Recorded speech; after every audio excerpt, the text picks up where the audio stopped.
Welcome to Up in Your Business with Kerry McCoy. Be sure to stay tuned to the end of the show to hear how you can get a copy of this program and other helpful documents.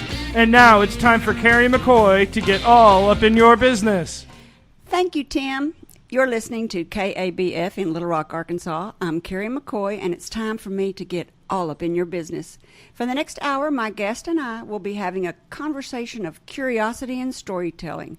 We will be answering questions via phone and email and giving advice to small business owners and to people who dream of owning a small business.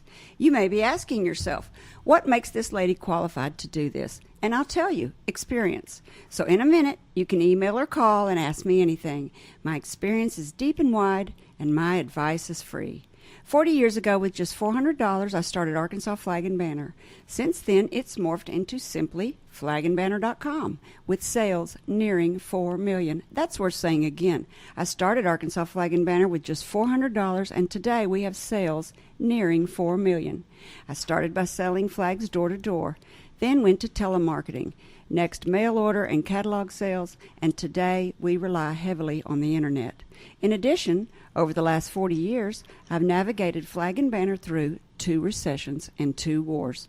When people find out I'm that woman who owns Arkansas Flag and Banner, they often say, "Oh, I've heard about you," and begin asking me business advice.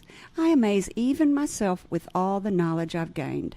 If you call me for advice, or my guest, you will not be given textbook answers or theory, but you will be given candid advice from real-world experience. So be prepared to hear the truth. It's not always easy to hear. For instance, you may not want to hear this. In business, there are very few overnight successes. Starting and owning a business takes persistence, perseverance, and patience. When I started Arkansas Flag and Banner, I supplemented my income by waitressing, all while I peddled my flags door to door. After 9 years, did you hear me? 9 years of working a part-time job, the company began to grow and solely support me. My first hire was a bookkeeper. My first expansion was to begin the manufacturing of custom flags. The next decade ushered in the Desert Storm War. Flags were scarce, so a screen printing department was hurriedly built to meet the consumer demands. In addition to sales and manufacturing, Flag and Banner now has a purchasing department, shipping department, technology, marketing department, call center, and retail store, and I spearheaded each of their development. My experience is deep and wide, and my advice is free. I hope you'll take advantage of this unique opportunity by calling or emailing me on today's show. Before we start taking calls, I want to introduce you to the people at the table. We have Tim Bowen, our technician, who will be taking your calls and pushing the buttons. Say hello, Tim. Hello, Tim. My guest today is Debra Finney from the Equal Employment Opportunity Commission, better known as the EEOC. Currently, Debra travels the South educating people on the very complex issue of hiring and firing personnel and doing it both ethically and legally. Her 35 years of experience with the EEOC as an investigator and now educator make her uniquely qualified to discuss the laws surrounding employment. Her casual yet informative style also make her a frequent speaker at national conferences. Debra's areas of jurisdiction are Arkansas, Tennessee, and North Mississippi. Her many work travels have afforded her a unique opportunity to enjoy her 2 passions, which are barbecue and blues. Each Friday afternoon, right before this show, Debra hosts her very own KABF radio show called Blues House Party, and she's been doing it for 25 years. Here to provide us with practical applications and tips on employment is EEOC District Manager Debra Finney. Hey, thanks for having me. Welcome to the table, Debra. Sure. You know, every employer has a dreaded fear of the IRS and the EEOC phone call. Right. Can you put us at ease? I can try. I like to, when I go out and do presentations, I like to say I'm one of the few people in the agency that can say I'm from the government and I'm here to help and mean it. As the Outreach and Education Manager, I'm not involved with investigations any longer, and I am a resource for employers if they have questions. and have situations that they want to run by someone. So I get a lot of calls. I get a lot of calls from employers. And likewise, I help advocacy groups too. I mean, just the general public. Do you want phone calls? Yes, if you have a question, because the way I view my position and our intent with doing outreach and education is it's preventative. We are trying to prevent discrimination from happening by educating people as to what they can and can't do or what they should and shouldn't do. And a lot of times people just don't know. They just don't know what they're supposed to do. That's right. I think most of the people, when they make mistakes, they make it in ignorance. I agree. I mean, sure, there's deliberate discrimination. It exists. It's out there. We see it. But I think a lot of businesses, particularly small businesses that may not have an HR department, they don't have an attorney on staff, they don't even have an attorney on retainer. They may have started so small that the wife or the sister-in-law is now the HR person. You know? Yeah. They just don't know. They don't know. And that's not a defense. If a charge is filed against them, that's not going to be a defense. So that's why we want people to learn. We want them to know what's required. So the EEOC is in place specifically for what? To remedy and stop employment discrimination based on race, sex, religion, national origin, age, color, disability, genetic information. Good list. It expands. You sound like you said that a few times. Just a few. I think we may get a lot of people calling in asking you questions about both employees and employers. Mm-hmm. You told me when I met you that you loved your job and you found it rewarding. Mm-hmm. I do. What is it about your job you like? Well, as an investigator, which is what you did before you were an educator. For 23 years, yeah. I'm naturally inquisitive, which is a way of saying I'm nosy.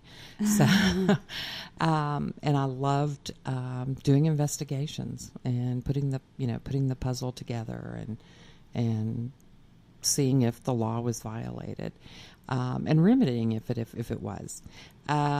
Moving on to education has been very rewarding because I get out and I meet so many different people. I meet business owners, small business owners, the immigrant community who are starting their own businesses and have questions.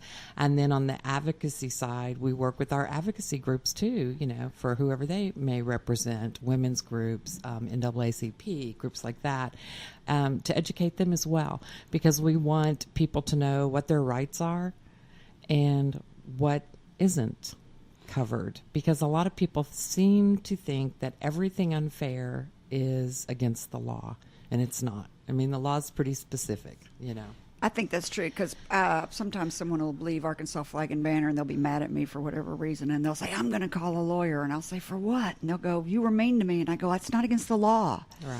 Right. And I'm never mean to anybody, but they'll, if they're leaving, they're usually not happy about something. I've had to tell people many times as an investigator when you're counseling individuals who come in to talk to you about a work situation or to file a charge, and they haven't identified anything that lends itself to believe that it would be something that would fall within what we enforce. And they say, but it was unfair. And it's like, unfair isn't unlawful. Unfair is unfair. But it's not necessarily unlawful. And there's no law that legislates fairness. Can you bullet what is unlawful? Can you make a bullet list of what is unlawful? Yeah. Okay. Any employment action from pre-hire, the application process, to even after you're terminated, which can include references, that is based upon a person's race, sex, religion, national origin, age 40 and above, color, disability, genetic information, or in retaliation for participating in EEO activity, for filing a charge or complaining of discrimination or being a witness. So any action you do that you can prove was done maliciously because of one of these topics you just listed is unlawful. Yes. But there's also a provision of the law where you may have a facially neutral policy and you're not doing it with the intent to discriminate, but you do. And let me give you an example. Okay. So let's say you have a policy where you want everyone who works for you to be clean shaven. No beards, no mustache. Okay. that policy could have an adverse impact on a particular group of people in a couple of different ways. Someone, because of their religion, may need to wear a beard or wears a beard, or there is a condition that affects men of color, pseudofolliculitis barbae, which most people just call shaving bumps. And the solution is they wear like a 1/4-inch beard. So there's been cases over the years that we've pursued, police departments, fire departments, things like that, that have had that requirement that you not have a beard. And if someone has PFB and the department says, no, our policy is clean shaven, then that creates, their intent is not to discriminate against someone. It's a facially neutral policy, but it ends up with the result of discriminating against someone. Because of health problems or religion. Right. But it was frequently, the adverse impact theory goes to race, because it was only men of color who had that. That was even prior to the Disabilities Act. So medical didn't even come into play, Yeah. So, and the same thing sometimes with height and weight requirements, just different things that can have an adverse impact. Height requirements can have an impact on a woman, on women, or people of particular cultures, so. It's a great opportunity for people to call in and ask questions of Debra, because I know that I got the dreaded call last year from the EEOC. I didn't even know what it was. And I had to go through the investigative process, and it is the scariest thing I've ever done. And I knew that I didn't do anything intentional, but I did feel like I had to defend myself. And in the process, I learned some things I should have done different in my processes. Right. So for employers to protect themselves, when you go to teach, what's the first thing you teach? As outreach and education, we have a couple of different things we do. We go out and talk to SHRM groups, employer groups, chambers of commerce, any kind of group that wants to hear from us. We'll go out and talk to them, and whatever the topic is they want. But we also do paid training for employers. They can hire the EEOC Training Institute to come in and train like managers or employees and do training. And then we also have annual seminars. So like we have one every year. This year we're having it in Hot Springs on August the 17th at the Hot Springs Convention Center. And it's a day-long training conference. There's 6 workshops. You choose 3 to go to, and there's 2 plenary sessions. That's perfect. It is. Are you teaching it? I typically run it. So I did get to teach one class last year. But you'll be there running the show. I run it, but we have like our district director, our regional attorney, our managers. We have them there teaching, and it also allows employers and their representatives to meet the people that they have to interact with at the EEOC. So maybe it's not quite so scary when they get a charge because they've met someone, or they have a resource now, someone they can call if they have questions. But it is scary if you don't know what it is, or you just have heard of it but haven't interacted with the EEOC, and you get a charge. And now we're doing charges digitally. So we notify you by email that you have a charge, and we're doing everything paperless, which is kind of neat. You upload your data. But if you've been through the process, we typically request information. We may make what we call a request for information, which is a bunch of questions that we ask you, typically about your business, your employees. Depending on the type of charge, we may ask you the race of the employees, the sex of the employees. We may ask pay information. We may ask who you fired. You know, and you ask to write a written description of what happened. Position description, right? Yep. Because that's your opportunity to state your side of the story. Because at that point, all we have is the charging party's side of the story. They've come and presented their story to us and filed a charge, and so now we're getting your side of the story. Well, I did not hire a lawyer, and I'm not sure if that was the right thing to do, but I felt like I didn't have anything to hide, and I didn't hire a lawyer. And then I later was told that maybe it was not the smartest thing to do, that you should always hire a lawyer. What do you think about that? Did a lawyer tell you that? That would be my question. That's a good question. I think maybe a lawyer did tell me that, actually, now that you mention it. So I didn't, and everything turned out fine. But I wonder if I was just lucky or if... Your evidence is your evidence, okay? You're not required to have an attorney. Some people do want to have an attorney, and that's fine. And a lot of people do have attorneys, and a lot don't. It just depends. As long as you're maintaining the record you're supposed to maintain. But I wasn't, and most people aren't. Well, a lot of small businesses aren't. It's very subjective, and it's he said, she said, and what did you document it? Well, no. Well, there's your problem. And I'm like, so if you don't document it, the fault falls on the company. Well, if you can't disprove the allegation. If you can't disprove, if you can't. And that's why documentation is important. And I knew I should have been, but I'm busy. When employees always get upset is when the stress level's high. And the stress level is always high when you're in your busy season. That's always when it is. And that's when you don't have as much time to dot your I's and cross your T's as you should be. Well, I had an employer tell me that it was a fire department, and they work 24-hour shifts. The city attorney said that there was a lot of downtime, and he felt that the downtime, because they're there for 24 hours and they're not fighting fires for 24 hours, and there's so many hours you can clean the truck and ready the equipment, that it gave them a lot of time to think of things to complain about. So there could be two sides to that story, Kerry. We're real busy and everybody's stressful, or we don't have enough things to do. That's hilarious. For small businesses, and I think it's important for me to stress, too, that Title VII, which is the law that started EEOC, Title VII of the Civil Rights Act of 1964, founded the EEOC. We opened in 65. We opened with a backlog, and we have maintained a backlog of charges ever since, okay? So we have lost a lot of people. Our agency is short-staffed, and we hire as we can.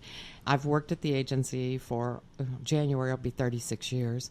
And the highest number of employees we've had was like 3,200 across the country. And we're down below 2,500. Wow. And that's how it is.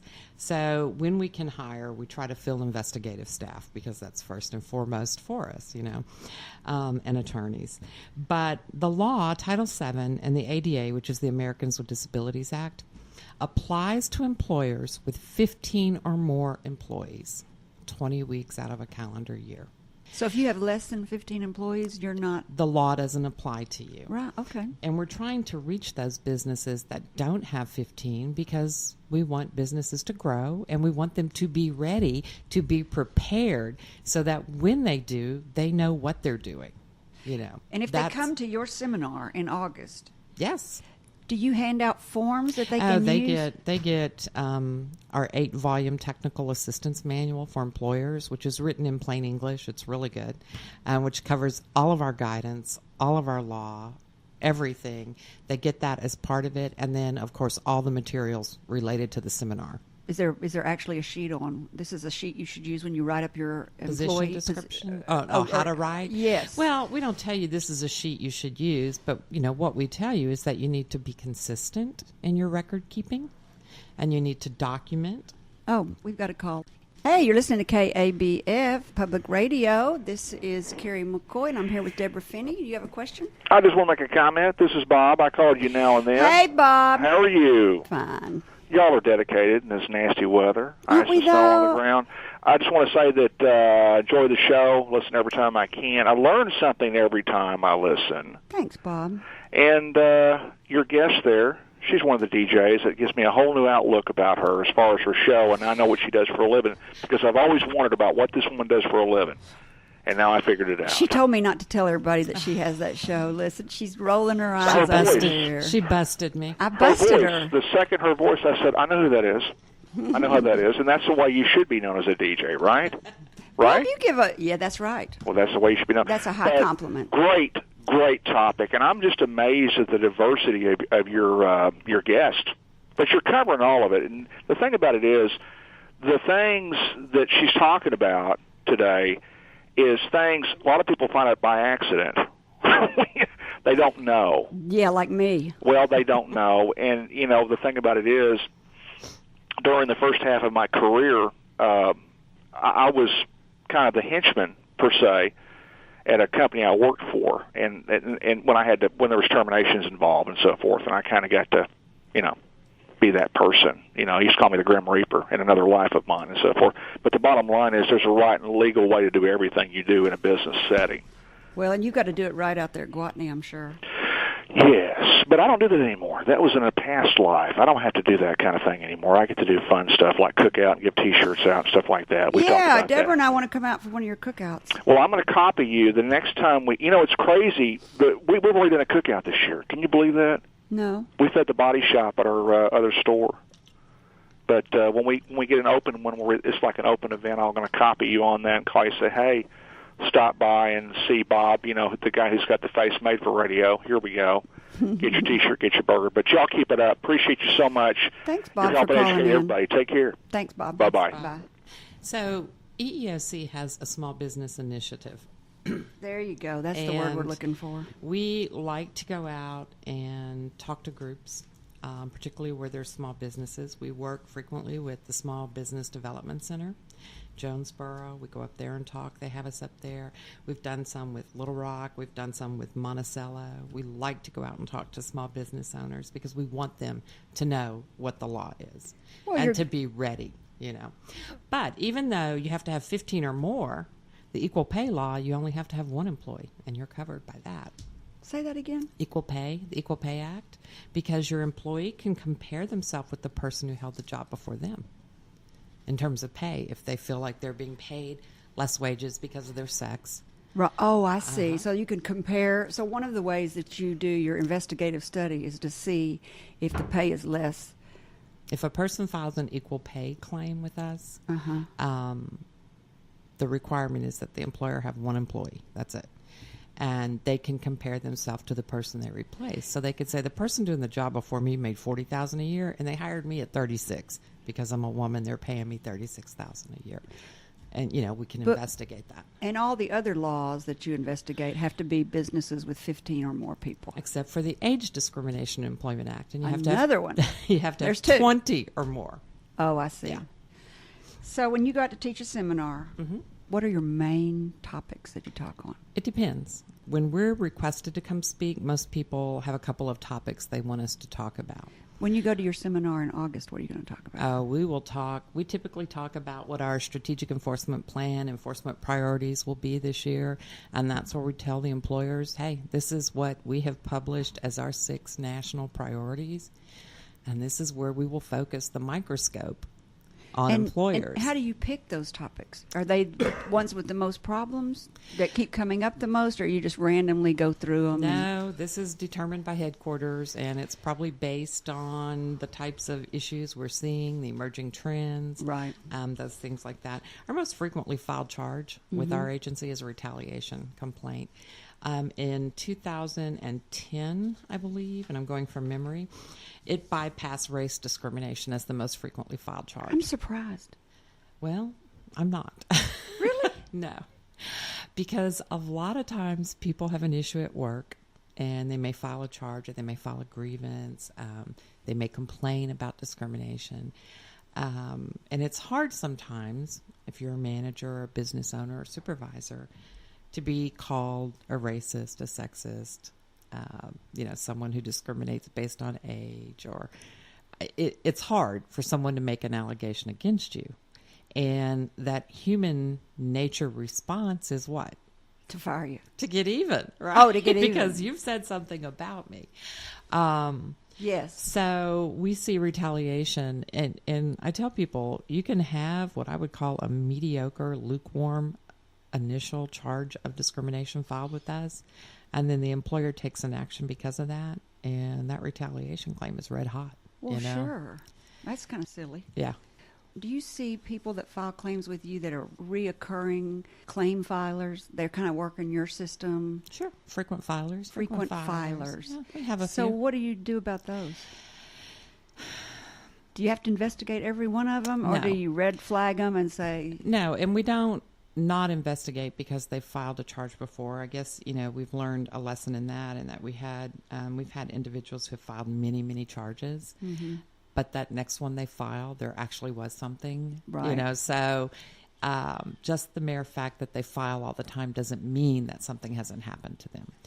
But we had such a backlog of cases. I can remember back in the late 80s and early 90s having probably 125 cases assigned to me, which is very difficult to investigate because you had to investigate every one, like beginning to end, even if you knew the end result was not going to be a violation. You still had to do an investigation. And so your backlog would sit 2 years sometimes before you could get to it. And it was really frustrating and hard because after 2 years, people have moved on. Witnesses don't remember things. Employers sometimes, when you're relying on witness testimony, don't remember things. The person who filed the charge doesn't remember things. Could she drop it or he drop it? Or do They you can. once it's okay. They can, but, that's rare that someone drops a charge. Well, after they cool off maybe or have found another job Sometimes, or moved and on. sometimes they've worked out something with the employer and want to withdraw the charge. That happens too. So in 1996, we implemented across the country, and one of the best thing I think this agency has done was implemented what we call priority charge handling procedures. And we use them to this date. And it's a refocus. It's a big push right now in that we can't investigate every charge. You can or can't? Can't. We don't have the resources. So we make a decision when that person comes in, if they file, because everyone can file. We can't ever tell anybody you can't file a charge. We can advise them that what you've told us doesn't appear to be a violation or it's untimely. You haven't met the time requirements in getting in. They can still say, I want to file. We can dismiss that charge at any time during the process. If we don't think, number one, if there's no jurisdiction, we're going to dismiss it. Number two, if we don't think it's going to result in a violation. Or number three, if they've given information that what we call self-defeats their charge. It defeats their own claim. So we can eliminate charges when they come in the door, which was kind of weird for employers when we started doing that in 96 because they were used to getting a notice of charge and not getting any kind of closure document. And they were getting a notice of charge and closure document in the same envelope, and they were freaked out. But they're used to it now. And, we vary. In Little Rock, the Little Rock area office serves all of Arkansas. They run between 25 to 35%, depending at whatever point in time you're looking at it, in the charges they actually dismiss on the front end. Really? Yeah. That's a lot. That does free you up a lot. I bet that's It frees very us up. liberating, too. You're like, oh, I've got some power. You said something about if it doesn't meet the time requirement. Right. What does that mean? So under Title VII and the Americans with Disabilities Act, you have 180 days to file a charge in Arkansas. Oh. From the date of discriminatory action. So if you were fired, you would have 180 days from the day you were fired. I got it. If it's an ongoing situation, for example, you're being paid less wages and you're still working there, each paycheck is a new violation date. So you have 180 days, but each paycheck is continuing. Under equal pay, you have 2 years. Under age, you have 2 years. So I always hire people under these 90-day probation. Is that a real thing, or have I made that up in my mind? A lot of people have probationary periods. Some people have 30, some people have 90, some people have 60. Federal government, I think your entire first year is probationary. So it just, How does that? and there's what no does that law even that says mean? you have to have. Basically, I think what a lot of people, in terms of probationary and how they use it, is if you're an employer, let's say you have a progressive disciplinary policy that you use, and it's like your first infraction of whatever, you get an oral warning. Your second, you get a write-up. Typically, they don't apply those. You're not subject to those in your probationary period. If you do something and we don't want you here, we're not going to follow our policy is typically how that happens. And so if they came and if they'd only worked for me for 90 days and they felt that I was unfair and they came to the EEOC to talk to you and it was within the 90-day time period, would you tell them that they didn't have a case? No, because they can say, they can still allege that whatever action you're taking or whatever treatment you did was because of race, sex, religion, national origin, age, or color. Your probationary period doesn't affect whether or not there's coverage. So I still need to write them up in the first 90 days? No, you don't have to.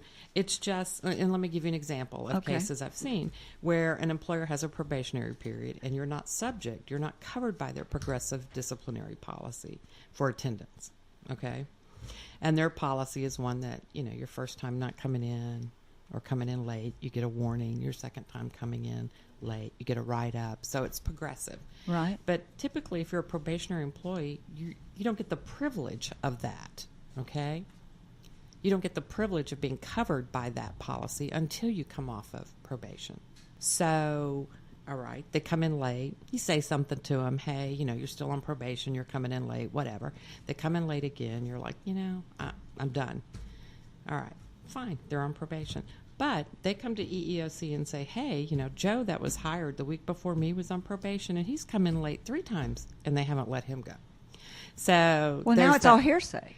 Well, it may not be. I mean, if he's How would still you there, ever prove it that he came in late? Well, employees know what other employees do. But how would the EEOC know? I mean, the employee could be lying to the EEOC. The employee could be lying. So how would the EEOC validate their claim if there's nothing written up? Because both of them are in their probationary time. One of them says the other one's coming in late because they love to, rat each other out. Mm-hmm. But it's not true. But it's not true. Well, then if you write back and say it's not true, Joe didn't come in late, then if you do clocking in and out, we're going to look at time cards. If you don't, then we will possibly interview other employees. Oh, because employees know, right? I gotcha. Uh-huh. Trust me, employees know if somebody's getting something that they don't think they're getting.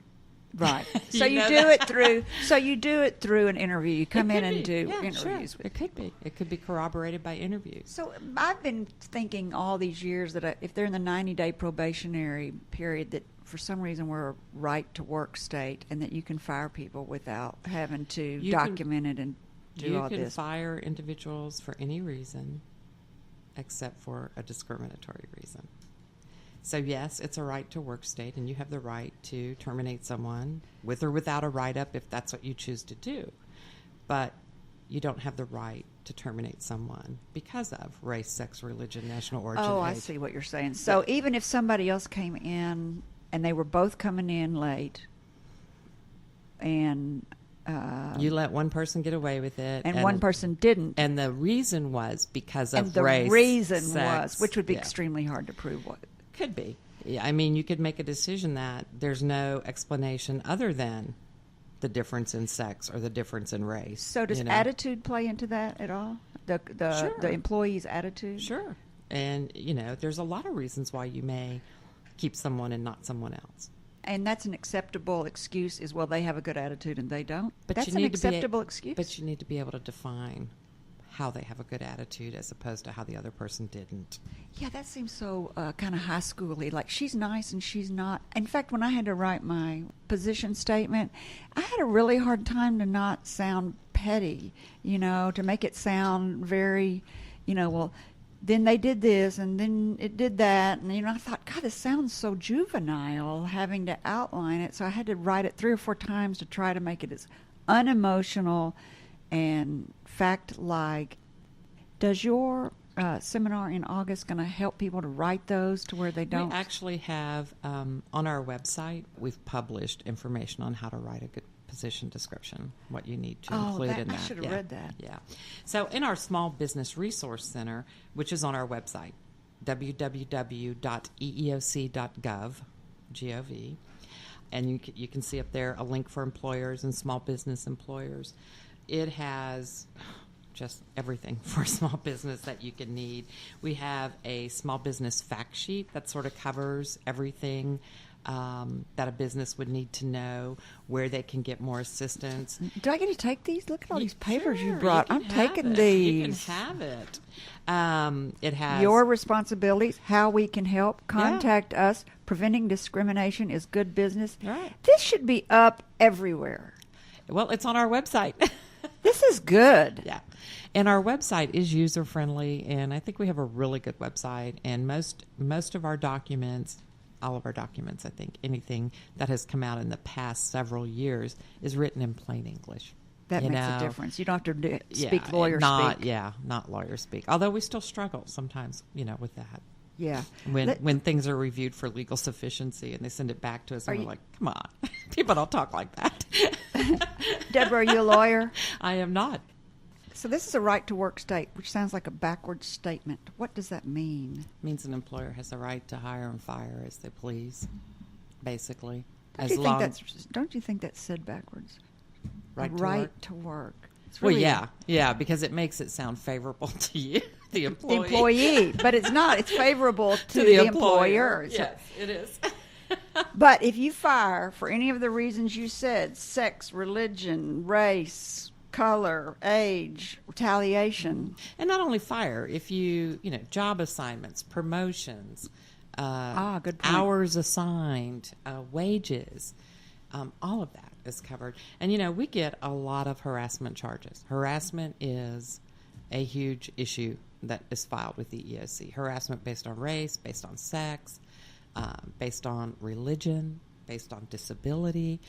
And that's an area, when I get asked to come train at employer sites, harassment is usually the number one thing we're asked to come train on. They want us to talk to all employees. They want us to talk to managers. And we do that training a lot. And also on the Americans with Disabilities Act. Even though the law has been enforced since 1992, I mean, it passed in 90, went into full effect in 92, it's still so confusing for employers. Which one? Americans with Disabilities Act. What's confusing about it? I think a lot of it is the reasonable accommodation process, where the law says that if an individual has an impairment that rises to the level of a disability, that the employer has to make an accommodation so that they can continue to do their job. Obvious would be if a person uses a wheelchair and they can't get through a door. That's obvious. But sometimes it's not something obvious. Sometimes a person may have an impairment, let's say a back impairment, and they have a lifting restriction. And frequently employers freak out about that. Like, oh, they can't do their job anymore. Not necessarily. There's things that they maybe can do. So we do a lot of training on the ADA as well. Employers always have questions about that. We've got a caller. Hello, caller. You're on the air with Debra Finney from the EEOC and Kerry McCoy. Have you got a question for us? Yeah, I have a question. I'm enjoying your program. Given the burden of proof changes that have taken place when it comes to an employee bringing a charge of racial discrimination or whatever against an employer, what are some of the items that an employee would need to have in order to show where there are charges of discrimination? Well, it would depend upon the issue, and I'm not sure what you mean by the burden of proof change. There's not been a legal standard change in the burden of proof. And depending upon what the person is complaining about, the legal theory and what we call the models of proof changes, right? So if a person is saying I wasn't hired because of my race or my sex, then what you look at is, number one, was the person qualified, right? And did they apply? And were they rejected for the position? And did the respondent or the employer give a legitimate non-discriminatory reason for the rejection? And then is there evidence of pretext, meaning the reason given by the respondent or the employer, is that wrong? Is it a lie? Is it a cover-up, basically? Is it pretextual? So those standards of proof haven't changed. It just depends upon the situation that a person may find themselves in. It's always good for an individual to document. If they're starting to have a problem, they can document. We don't. And you mean document by just writing down day to day what's going on? Write down some dates. Take a picture with your phone. And we get that. You would not believe the number of people that come in with their phone with video recordings and pictures of things that have happened, or text messages sent to them.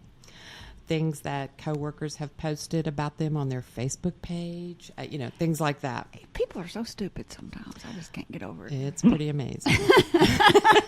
So if you've got any kind of documentation like pictures, text messages, or and you're sometimes in the money. Yeah, it can be. It depends. If it's not something where the records are going to show, frequently in a harassment complaint or something like that, well, it's relying heavily on witness testimony. So his was on race. His question But even if it race. was on race, if he was saying race based on, I was terminated because of my race, that's document heavy. We can look at other people who've been terminated, and the appropriate comparison is other people who have done the same or similar thing that you were terminated for and what happened to them. Okay? So that's the appropriate comparison. But in an allegation where it's heavily relied on witness testimony, I mean, there's not a whole lot you can do because sometimes witnesses don't always come forth. Sometimes witnesses don't say what they may even tell you they're going to say, Right. Is that what you're thinking of and along those lines? Right.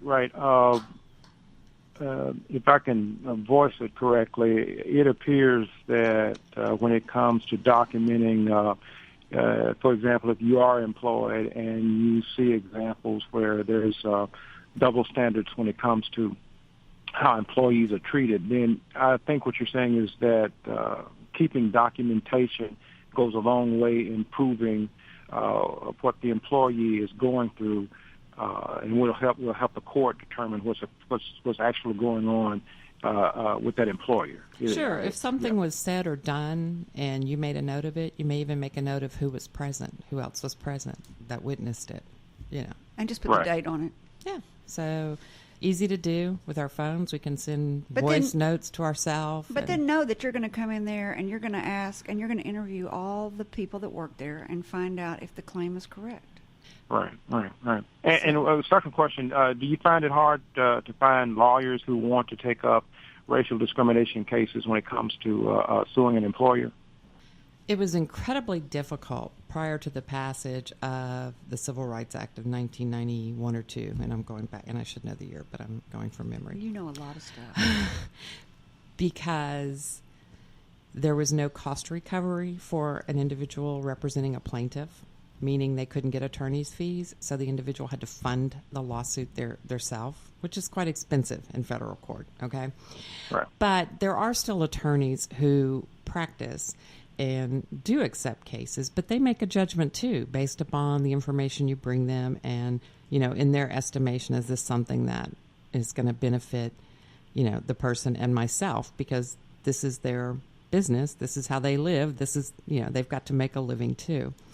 There are attorneys here that still practice and take cases and, do very well with them. And we maintain in our legal office, we maintain a list of attorneys. If an individual says, I need you to refer me to an attorney, we'll give you the next 3 names on the list. Now, we don't say this person is a good attorney, a bad attorney, anything like that. These are just attorneys who've contacted EEOC and say, I practice and, please give my name. So you're a source for the attorneys. That's Yes. good to know. Well, thank you, caller. I hope we answered your question. Thank y'all. You're welcome. Do you see a lot of frustration with employers? Sure. Do you think substance abuse is a big problem for American? I know that in my job and hiring today, that one of my problems is substance abuse, and I don't drug test because I feel like it's an invasion of the privacy. So I don't drug test. Do you have workers' comp coverage? I do. Do they require you to drug test if No. there's a workers' comp injury? Only if there's an injury, Right. but I don't do it on a daily basis. Yeah. A lot of employers do drug testing, and drug testing is okay as long as you're, drug testing everybody consistently. Right. Or for cause. If you suspect someone has reported to work, inebriated or... Under the ADA, it gets tricky. They specifically excluded drug testing because of the Drug-Free Workplace Act. Okay. What does that mean, the drug-free workplace? There's the Drug-Free Workplace Act where employers are allowed to drug test individuals. So when the ADA was drafted, they specifically excluded drug testing. Okay. But that doesn't mean that there can't be a charge filed, because we've seen charges where they have selectively tested individuals, and it may indicate, based upon a person's race, that they were tested when other people were not. Okay, that could be a race discrimination issue. But my issue is I don't know, is I know they're doing drugs, but I've not drug tested them. You and I've talked about this actually, but I'm not drug testing them. So it's hearsay on my part to say, well, the person is not here because they're not drunk at work, but they're obviously under the influence of something. And I don't drug test unless, and so can you speak to that at all? Well, that's kind of on you, Kerry. I need to be drug testing? Well, no. I mean, because you don't drug test, if someone reports to work under the influence, you could drug test for cause. So I can drug test for cause on that one thing. You could drug test anytime you want. But then they would say she didn't drug test anybody else. So But that would be discrimination. Did maybe. anybody else exhibit signs of being under the influence at work? Oh, so there's the loophole. So, yeah, you need to, look at that. And did you drug test based on race, sex, religion, national origin, age, color, or disability? If you didn't, then, But one of the things people don't realize, and a lot of people contract to have someone do their drug testing. And there's a procedure by which you do drug testing so that you don't violate the ADA. Okay? So while you can do a drug test, there's a proper procedure that the drug test has to be done. So the procedure is that if you send someone for a drug test and they go, a lot of times whoever's doing the drug test gives the person a paper to fill out, and they say, list all medicines you're taking. Okay? They're not supposed to do that. The only thing they're supposed to do is if something shows up on the drug test, is to come back and say, do you have a lawfully prescribed prescription for this that showed up on your drug test? If they do, then it's not a positive screen, okay? If they don't, then it's a positive drug screen. And the reason being is they don't have the right to know what medicines you're taking that won't show up on a drug test. So THC will show up on a drug test, right? Mm-hmm. But you could legally be taking it. You could have it, there's a pill that they prescribe for individuals with a certain eye condition. We had a case on this. Individual backed into something on a forklift. Didn't really do damage, but because it was an accident, work was drug tested and some THC showed up. It was I think it's called Marinol. It's a prescription pill that the individual was taking because of a degenerative eye condition. So the employer fired them because of a positive test, but it was a lawfully prescribed prescription. If I decided I didn't care if they had THC in their system, That's okay. is that okay? Or would workman's comp quit? Now, I can't tell you what workers' comp would do. I think that I think if I drug tested and found that some of my great employees had some THC in there, and then I would have to fire them, it would be counterproductive to Arkansas Flag and Banner. I understand what you're saying. So what do you we think? don't have a requirement. You don't have a requirement. But we frequently still see individuals doing drug testing wrong. And even if you contract with someone to do your drug testing and they do it, you're going to be liable because you've contracted. And I can still say to the Eeoc, I suspect they were on drugs, and that's why I let them go, even though I don't drug test. And that would be a valid thing to say. Yeah. Okay. And if you can, if you documented specifically the behavior, right? Document. If Absolutely. we've learned one thing today, it's Document. take the time to write it down. Even if it's not written well, just write it down. Write it down. And be consistent. Be consistent. Because if you write it down for one and don't write it down for another, then that's discrimination. And be consistent in your... So I am my own human resources. I'm the owner. I load the dishwasher at night. Mm-hmm. I take the trash out. Although my employees probably disagree with that, but I do, and so I have to do the human resources also. Yep. And you do have a tendency to just push it off because it's not in your face right then. Right. But it's worth taking the time to It do is it. worth Even if taking you the just time. scribble it on a piece of paper, put the date on it, don't even make it a formal official thing, and throw it in there. Do you have to have the employees sign it? No. If you're just keeping notes for yourself. Is that valid? Is that Sure. usable? Sure. Okay. We probably only have time for one more question. What do you think the biggest hurdle facing American workers and employers is today? That's a big one, isn't it? Yeah, you should have shot me that one in an email so I could think about that. Sure. So you've got 6 topics you're going to talk about in August, you said, in Hot Springs. We'll have 6 workshops and then 2 plenary sessions. And one of them you said was going to be retaliation. We always do retaliation, and we always do workplace harassment. I was going to say Those harassment. 2 are the things that people really want to know about. But I really want small businesses to know that each district has a small business liaison. In our district, that's me.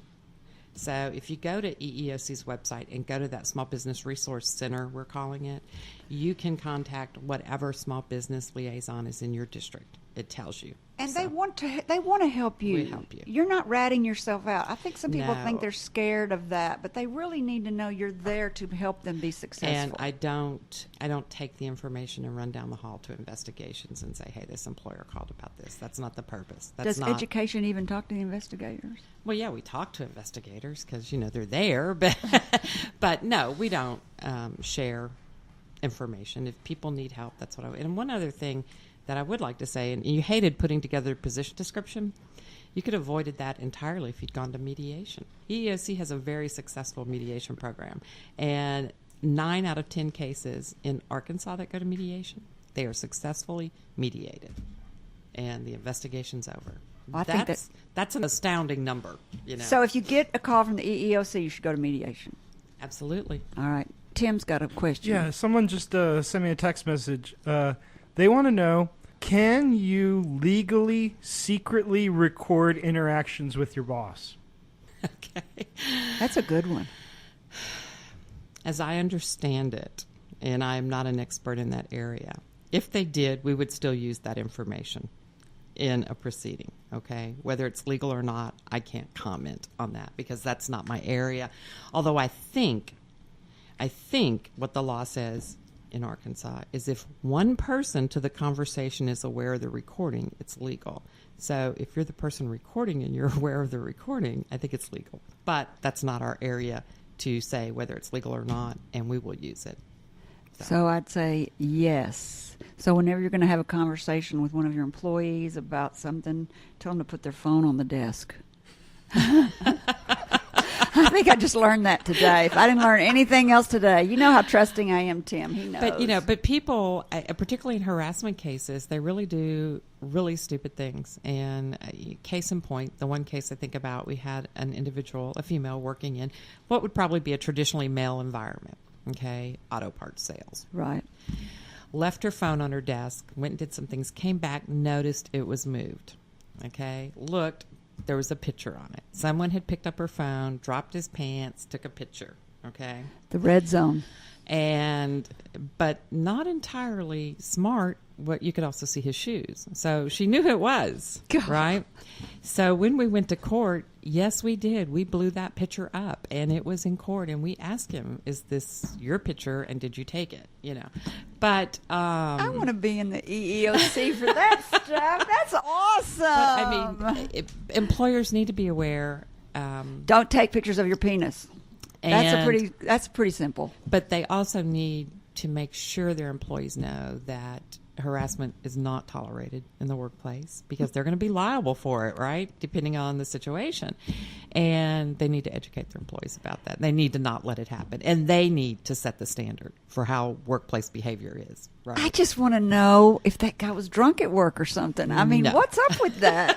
That's hilarious. I mean, that's not hilarious, but it's bizarre. It's common. It is? It's common. Yeah, I'm changing occupations. I want to see these. We can swap.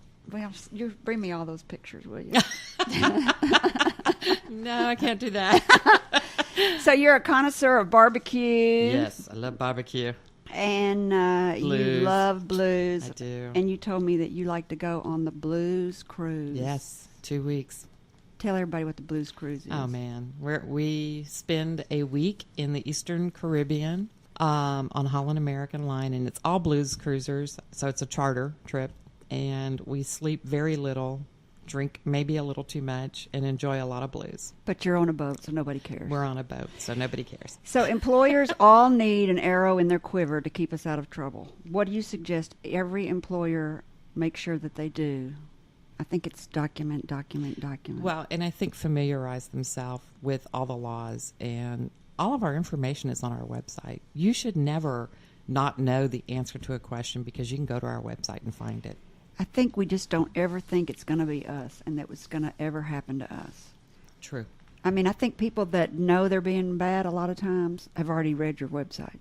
But people that are, kind of naive, just never think it's going to really happen to them. My experience, there are some bad actors out there. What does that mean? There's employers who do bad things. And they do bad things maliciously, and they know they're doing bad things. That's right. Okay? There are. And that's what you're there for. But by far, in my time doing investigations and even doing education, the bulk of the people that I've interacted with want to do the right thing. Those employers want to do the right thing. So when you talk about EEOC, and employers do, hate the term EEOC, and, they're scared of it. Yeah. I like to, assure employers when I'm talking to them that I know that the bulk of them want to do the right thing. And we want to help them do the right thing by education and, to prevent. And if they have questions, to call me, email me. That's what I'm there for. And if every employer did the right thing, then we wouldn't need the EEOC. That would be our hope. Then wouldn't that be a lovely After I world retire. Wouldn't that be a lovely world to live in? All right, thank you to the EEOC District Manager, Debra Finney, for sharing her words of wisdom with us today and making such a difficult subject and hard to talk about, easy to talk about. Look, Thanks. I know you're a cigar smoker. Oh, thank you. That's a Isn't good that one. awesome? Yeah, or would you rather have this one? I No, think this is fine. your husband might would rather have one of these. Y'all Look can at him. share that. He's over one. there like, He doesn't smoke cigars. He We know says- who wears the pants in this family. He doesn't say anything. I wish everybody could see how nice your husband is. He's just charming. We call him Saint Chuck for a reason. He is Saint Chuck. Because he's married to the devil. No, he's not. That is not true. That is so not true. You are a good girl, and you are doing the right thing by all of us out there. So that cigar came from the Humidor Room, Colonial Wine and Spirits on Markham Street in Little Rock, Arkansas, and we appreciate them. They're good flag wavers. To our listeners, if you have a great entrepreneurial story you would like to share, I would love to hear from you. Send a brief bio and your contact info to... Questions at upyourbusiness.org. That's right. And someone will be in touch. I'd love to hear from you. Next week, I'll be gone. So R.J. Martino, owner and founder of iProv, an IT management and digital marketing agency, will be sitting in for me. R.J. was my very first guest when I started the show back in September of 2016. And this will be his second time to host during my absence. He's really excited. He loves doing it. I don't know who his guest entrepreneur is yet, but as soon as I do, I'll put it online and I'll send out an e-blast to all Up in Your Business subscribers. And finally, I want to thank all of you for spending time with me and my guest, Debra Finney. If you think this program has been about you, you're right, but it's also about me. Thank you for letting me fulfill my destiny. My hope today is that you've heard or learned something that's been inspiring or enlightening, and that whatever it is, it will help you up your business, your independence, or your life. I'm Kerry McCoy, and I'll see you next Friday at 2 p.m. on KABF Radio in Little Rock, Arkansas. Until then, be brave and keep it up.